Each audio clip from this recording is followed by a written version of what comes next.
it raineth every day on the rich and on the poor fella. But poor gets wetter than the rich because the rich has poor's umbrella.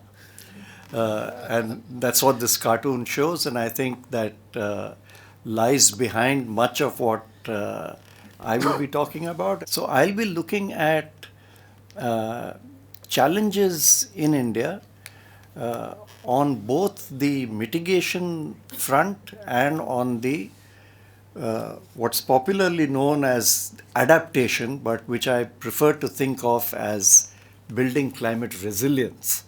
But in order to do that, I need to quickly present a background of the state of play in the international negotiations, as well as stemming from that, what India has done. Two things about the Paris Agreement. The first is that it is not adequate to the goal it itself sets, which is to achieve a limit to temperature rise of 2 degrees, if possible 1.5 degrees.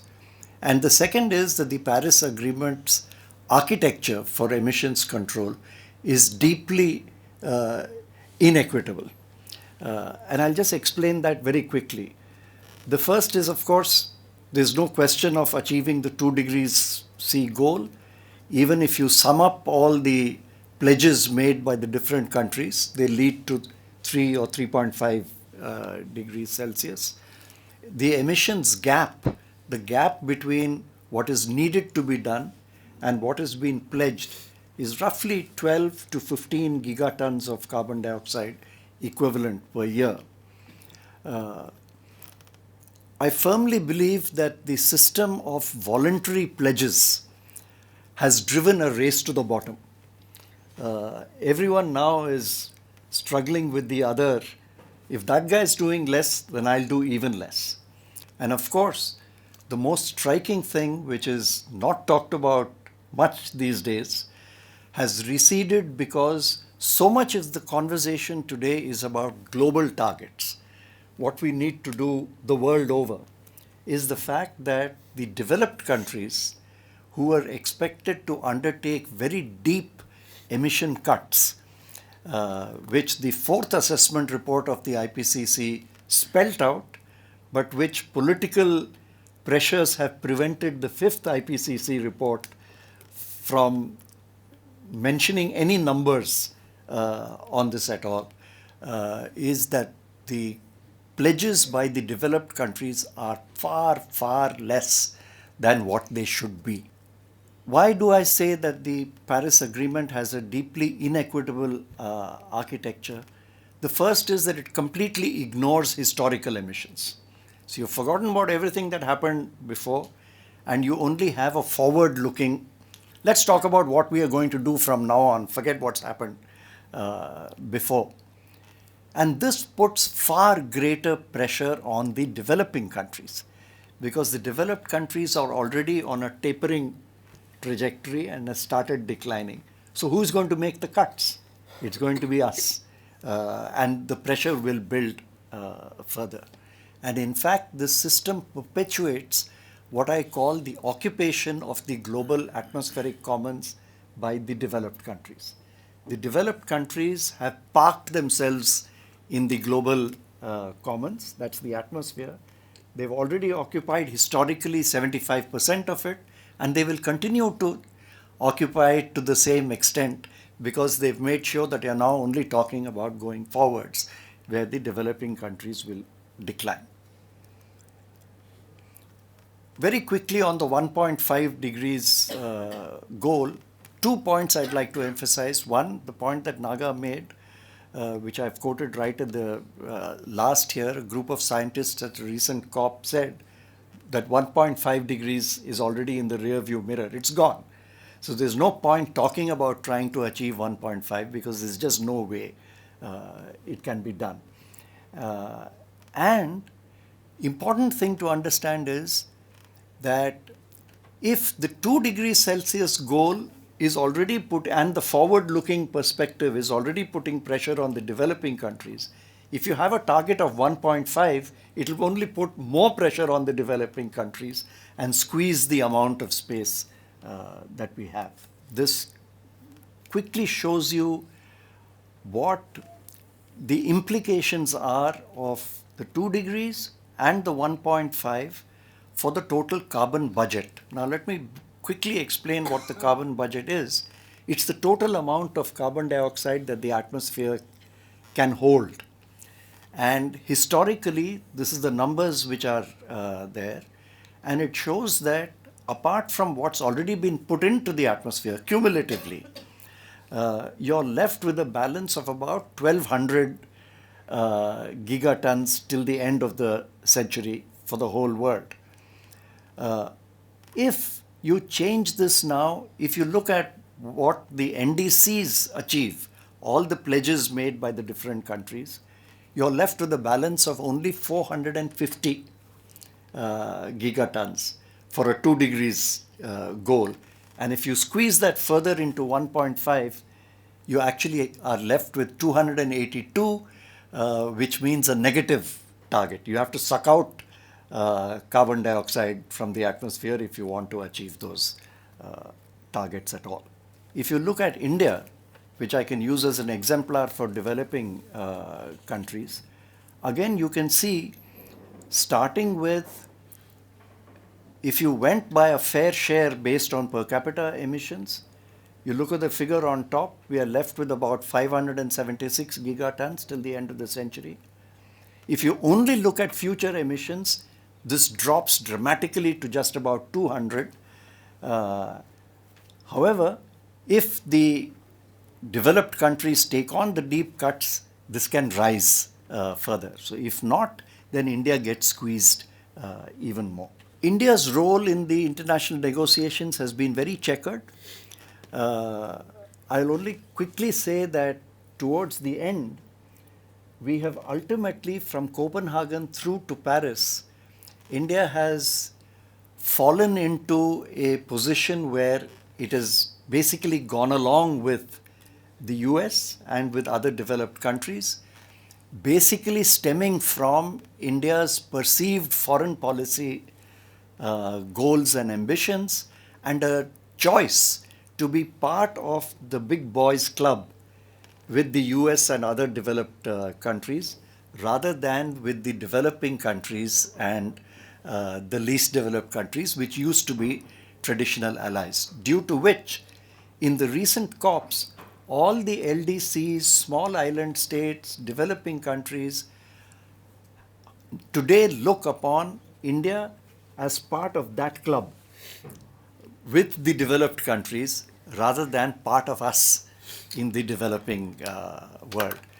Now, coming to India's national contributions, it's called the Nationally Determined Contributions, the NDCs.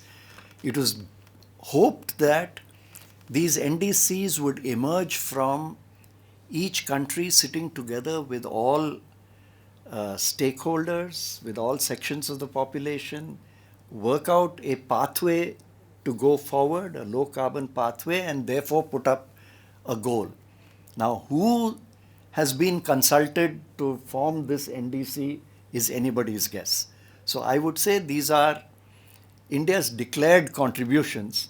I at least don't accept the responsibility as having been part of any national determination process for the NDCs that have been. Now, the headline pledge that India has made is that it will reduce its emissions intensity, which is a ratio of emissions to GDP, by between 33 to 35% by 2030 relative to 2005 levels. Now, this is basically an extrapolation from its pledge in Copenhagen, which was to reduce emissions intensity by 20 to 25% relative to 2005 by 2022. So this is just stretching the goal to 2030 and comes to this. Now, this is actually quite a modest target. Although I don't fault India for coming out with a modest target. Why should you when the United States has committed itself then to just 3% reduction and now says we have walked out of Paris, the EU has come down from 40% to 20%. So why blame India for making a moderate target? Because, as I said, this is a race to the bottom now. But the 33 to 35% is actually a modest target because between 2005 and 2012, India's decline in emissions intensity has averaged 3% per annum. And at 3% per annum over a close to 15-year period, we could have reduced by 45% or 50% as well. But we've chosen to do 30 to 35. There are three main quantitative targets within this headline figure. The first is the 175 gigawatts of solar, which we are very close to achieving. A sequestration of a certain amount of carbon dioxide in forests, and a 40% achievement of 40% non-fossil fuel electricity generation capacity by 2030. Figures say that already in 2017, we have reached close to 34% non-fossil fuel. That includes hydro and nuclear and so on. So we are very close to that target already, and we are clearly going to overachieve our NDC targets. So whenever there's a global stock take, India will be able to stand up in the world and say, we pledged something and we have done a lot better than that. Basically because our pledges have been relatively modest. The rest of the NDC is basically quite limited to minor mitigation targets, and there is hardly any mention in the NDC on adaptation or building climate resilience, which I think is a very sad story. So I'd like to spend the rest of my presentation looking at these missed opportunities in India's NDC. The first is that the NDCs completely lack what is required, which is a multi-sectoral, multiple benefits approach. That is to look at each action of yours, not just how much mitigation can be achieved, but along with mitigation, how much local pollution also can it check, how much health benefits will it bring, what is its impact on employment and jobs, and most importantly, what is its impact on equity within the country. So as I said, there is no framework, therefore, for a transition to a low carbon, equitable development pathway. And it's not as if frameworks don't exist. Literature is full of it. The fourth assessment report and the fifth assessment reports of the IPCC have long chapters dedicated to this to explain how low carbon pathways have developed. And India's NDC ignores or underplays many important sectors of economic activity which could have played a role in bringing about a low carbon pathway. I just flag two issues here. One is it continues with a conflation of, when it talks of carbon sequestration, a conflation of forests and trees. Continually you'll get forest oblique tree cover. And while it is very clear that a bunch of trees don't make a forest. Like the photograph on top here shows one of India's big programs called the Green Highways Mission. And it says we'll have these huge highways with trees and greenery planted on each side, and they will sequester so much carbon, and equates this with forests. While on the other hand, you're granting left and right permissions for extractive projects, mining, infrastructure projects in forest areas, leading to depletion, not only minimizing sequestration, but also impacting on the social, economic and ecological services that a forest provides, rather than just a bunch of trees. There's also virtually no mention of public transport, public mass transport in the NDCs, which could have played a major role in promoting equity as well as in reducing emissions and local pollution of the kind that you've seen in Delhi. There is very little discussion again of waste treatment, which is one of the wastes, and methane emissions from that is one of the fastest growing emission sectors in the Indian economy. No talk of a road to rail shift, which is in fact the opposite of what's happening in India. We are shifting more and more to road transport compared to rail. And we have no integrated transport policy in this country. Imagine we are promoting regional air travel and subsidizing 50% of seats in the so-called Udan program, Ude Desh Ka Aam Aadmi, the common man will fly. And we are subsidizing 50% of fares on this thing. While you talk about subsidies to farmers, talk about college education fees, big no-no. It also reiterates the government's goal of 20% biofuel blends, both for petrol and for diesel. And for many reasons, which I can't go into now for lack of time, this entire program is both socially and ecologically highly problematic in diverting land from food to fuels, and which has its own negative connotations. And finally, there is no discussion of developing technological or industrial capability in India. You've talked about doing solar panels, but we make no solar panels, no solar cells. It's spin-off in semiconductor technologies. We don't do any of that. We are a huge importer of semiconductors and of solar cells. Electric vehicles, we are again going to be net importers. Battery or pump storage, again net importers, no domestic capability. On key impacts which should have driven a lot of our work in the NDC on building climate resilience, there's agriculture, there's our long coastline. On sea level rise, it's been estimated that roughly 1/3 of India's 7,000 kilometer plus coastline is being affected by sea level erosion as well as threatened by sea level rise, which are threatening, of course, all our major cities, which will then give rise to large-scale migrations, etc. Urban infrastructure. We've all seen the horrors in area after area, city after city, Mumbai, Chennai, the Kerala floods, the Uttarakhand disaster in 2013. You look at cities today, we are completely inundated because of a collapse of urban infrastructure and in fact because of the complete inadequacy of current infrastructure to cope. You've got water stress in the cities.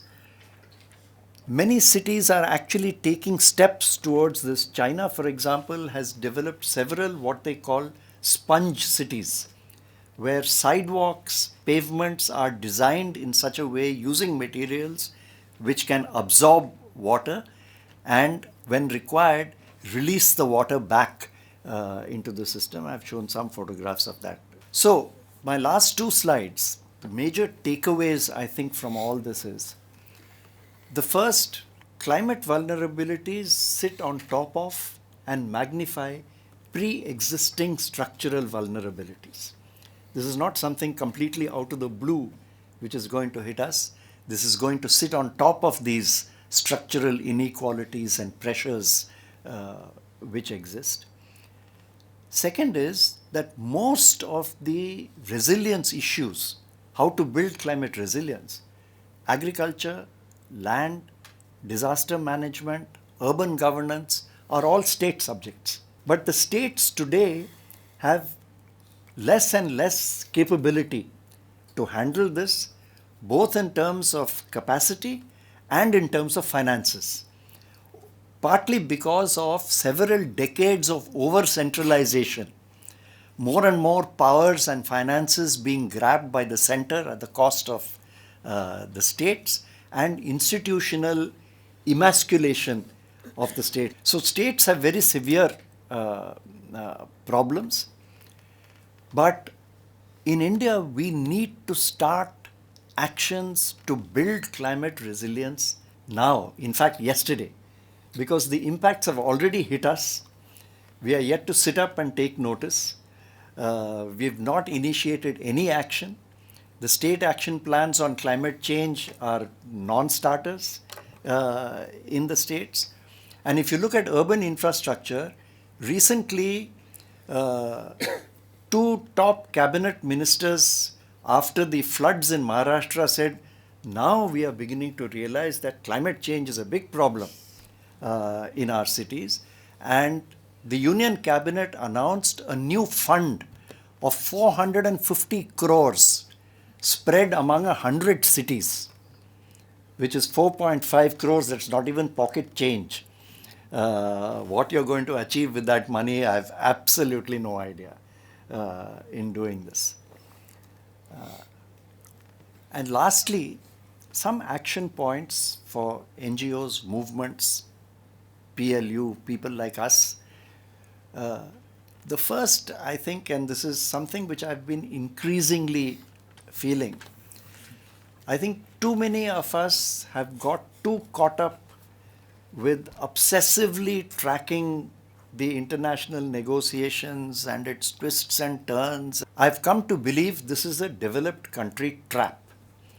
To get all developing countries, delegations locked into 7 different rooms, knowing full well you don't have the capacity. If India doesn't have the capacity, imagine the condition of the least developed countries and others. In fact, in the climate negotiation, it all boils down to 2 issues. Mitigation, who cuts by how much, and money for adaptation. It doesn't matter whether you call it adaptation, loss and damage, etc., etc. It's just these 2 issues you should be zeroing in on. I think there should be a refocus on the US and the developed countries. A lot of us who have dealings with our counterparts in Europe and the US, with other NGOs, think tanks, movements, need to engage in a much more intensive dialogue, because I think there is a big gap in appreciation of developing country positions among NGOs and movements in the West. They just don't understand the kind of pressures on the developing countries and the problems that we face. They think it's a global problem. We are also reducing, you also reduce. There's also a need for India to push harder in the international negotiations for deeper cuts and to ensure adequacy. Enough jaw at the international negotiation.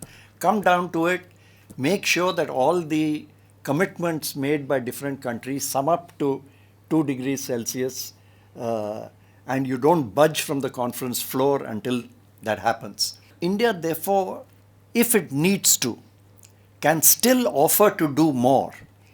But as we had recommended at Copenhagen, but which the government took part of the recommendation but not part of it, India should make any offer to increase its own cuts only conditional upon deep cuts by the developed countries.